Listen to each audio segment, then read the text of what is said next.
Assalamualaikum warahmatullahi wabarakatuh. Kawan-kawanku semua, saudara-saudaraku yang terhormat, guys, apa kabar? Bertemu kembali dengan saya, Jainul Amri. Pada prinsipnya kawan-kawanku sekalian, bahwa hidup ini adalah mudah. Namun yang membuat sulit adalah pikiran kita sendiri, kawan-kawan.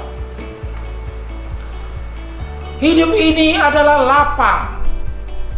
Namun yang membuat hidup ini sempit adalah hati kita sendiri.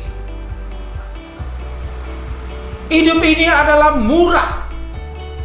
Namun yang membuat mahal adalah gengsi kita sendiri.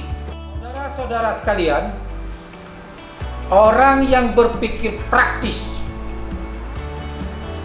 dan mudah, tidak jelimet, namun optimis, maka itulah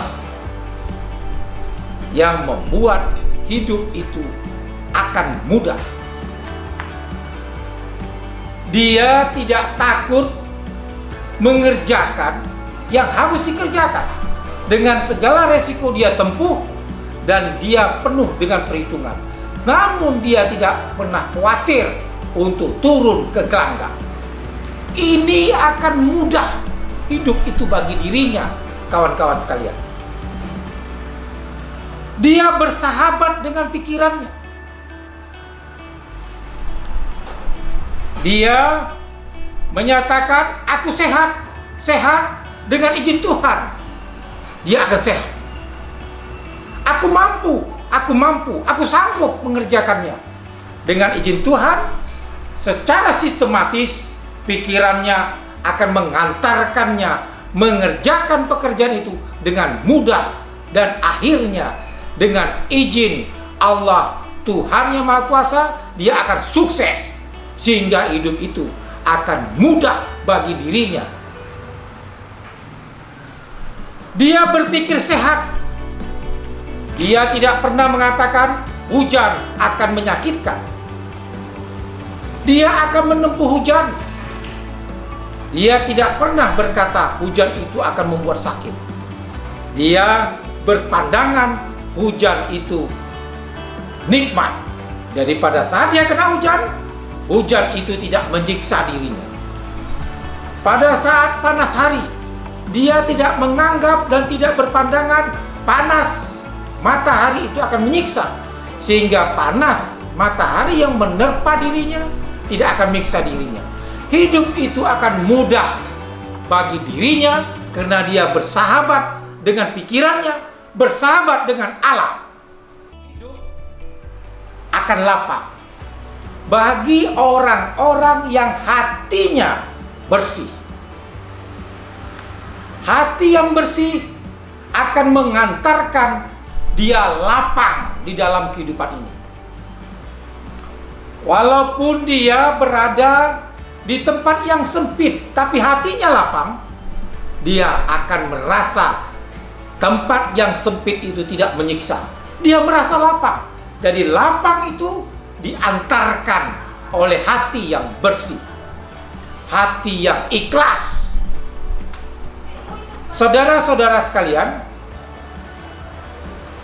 orang yang hatinya jelek, hatinya kotor, suka menggunjing, suka menghina orang, hatinya kotor, hatinya sempit, dunia akan sempit, kehidupan ini akan sempit untuk dirinya.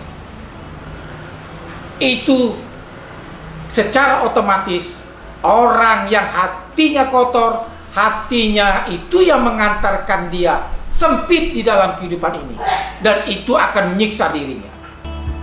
Saudara-saudara sekalian, hidup ini akan menyiksa bagi orang yang gengsinya dan gaya hidupnya tinggi tapi pendapatannya rendah. Lebih besar pasak daripada tiang. Sehingga utang di sana sini. Sementara kemampuan untuk membayar hutang karena perilaku dan gaya atau gengsi besar, sementara kemampuan dia lemah, kemampuan untuk membayar utang juga rendah, sehingga dia akan mati dililit hutang. Hidup akan mahal bagi orang yang bertingkah dan perilaku dengan gengsi dan gaya hidup tinggi, sementara pendapatannya rendah. Saudara-saudara sekalian, bagi orang yang berperilaku di sana sini hutang, di sana sini menipu, karena tuntutan gaya dan perilaku gengsi tinggi tadi akan membuat dirinya tersiksa. Sehingga pada saat dia mati, bukan meninggalkan warisan kepada ahli warisnya, malah lebih banyak dia meninggalkan hutang dan tuntutan orang sana sini kepada ahli warisnya, karena dia meninggalkan perilaku dan gengsi tinggi yang menyebabkan kos biaya besar yang tidak mampu dibayarnya, walaupun dia bunuh diri atau mati karenanya, namun ahli warisnya tetap secara hukum berhak dituntut, dimintai ganti rugi oleh orang yang berpiutang. Pada saat mayat terbujur, maka atas nama keluarga yang mewakili akan berbicara di hadapan orang banyak bahwa dalam rangka jangan sampai ada yang menghambat proses masuk surganya si almarhum. Oleh karenanya, jika ada sangkutan utang piutang terhadap almarhum, maka kata ahli waris atau yang mewakili, pada saat mayat akan disolatkan atau dimakamkan, maka silakan dengan bukti-bukti yang ada, orang yang berpiutang datang kepada ahli waris, maka kami akan mengganti. Bayangkan saudara-saudara sekalian, kalau dia meninggalkan harta warisan 10, sementara hutangnya karena gengsi tinggi, karena perilaku dan gaya yang tinggi, sementara pendapatan rendah, hutangnya gede. Hutangnya 1000, sementara aset warisannya cuma 10, hutangnya 1000. Tidak mungkin ahli waris membayar. Dahsyat, saudara sekalian. Pada saat hidup dia berutang, hidupnya juga gelisah. Dia tidak tenang. Walaupun di depan orang, di depan kamera dia tersenyum, bergaya, namun hidupnya penuh sandiwara, tidak tenang, tidak tentram. Mati juga tidak tenang, tidak tentram. Bahkan itu dapat mempersulit ahli waris.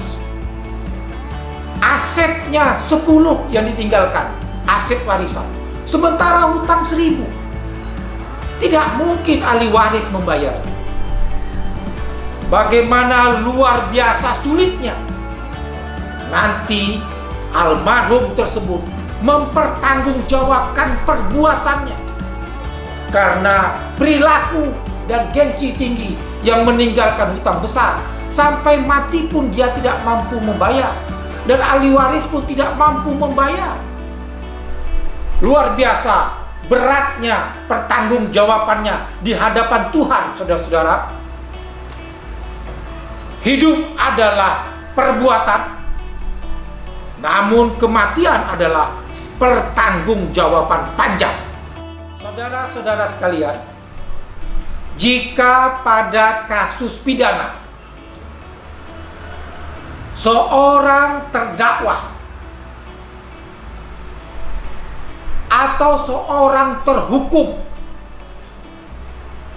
yang sedang menjalani proses hukum atau sedang menjalani masa hukumannya, namun belum selesai proses itu dijalani, dia sudah meninggal dunia, maka perkara pidana itu otomatis ditutup, selesai. Tidak bisa dialihkan pertanggungjawaban pidana kepada ahli warisnya. Namun saudara-saudara sekalian, jika kasus utang piutang merupakan masalah perdata, maka walaupun dia telah meninggal, ahli warisnya dapat digugat ke pengadilan oleh orang yang berpiutang untuk mempertanggungjawabkan atau mengganti rugi dari perbuatan si pewaris yang telah berutang dan belum membayar. Saudara-saudara sekalian, menurut hukum tidak boleh dibagi aset warisan oleh ahli waris sebelum dikurangi dengan biaya-biaya, terutama hutang-hutang dan lain-lainnya. Jadi kalau dia punya aset warisan yang akan dibagi oleh ahli waris jumlahnya 10, namun utang yang dituntut banyak orang setelah ditotal jumlahnya 1000, bayangkan ahli waris tidak punya hak sama sekali untuk mendapatkan pembagian harta warisan dari almarhum. Karena apa? Harus membayar utang. Dimohonkan dalam negosiasi kepada si berpiutang karena kemampuan dari aset untuk membayar jumlahnya sedikit.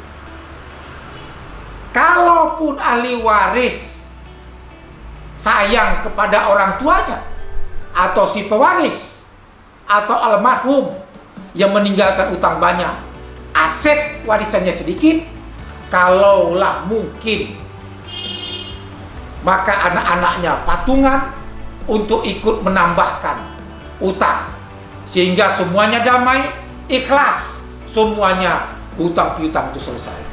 Namun jika tidak selesai, pertanggungjawaban dunianya belum selesai sampai akhirat, maka yakinlah dia akan tertahan untuk masuk surga karena hutangnya, pertanggungjawaban dunia belum selesai. Oleh karenanya, saudara-saudara sekalian, maka hidup ini akan mudah, akan lapang, dan akan murah bagi orang yang berpikiran bersih dan hati yang bersih, serta perilakunya dalam bentuk akhlak yang mulia. Jadi, pikiran yang bersih, hati yang bersih, akhlak yang mulia akan mengantarkan kita semua berbahagia, sukses di dunia dalam rahmat dan ridho ilahi Rabbi, dan akan berbahagia masuk surga di akhirat kelak. Demikianlah ulasan ala kadarnya yang dapat saya sampaikan pada saat ini. Lain waktu akan kita sambung kembali dalam pembicaraan lain. Akhirnya saya mengucapkan ribuan terima kasih atas perhatian dan atensinya terhadap video ini. Kemudian, lebih dan kurang saya mohon maaf, tidak ada gading yang tidak retak. Wassalamualaikum warahmatullahi wabarakatuh. Dadah.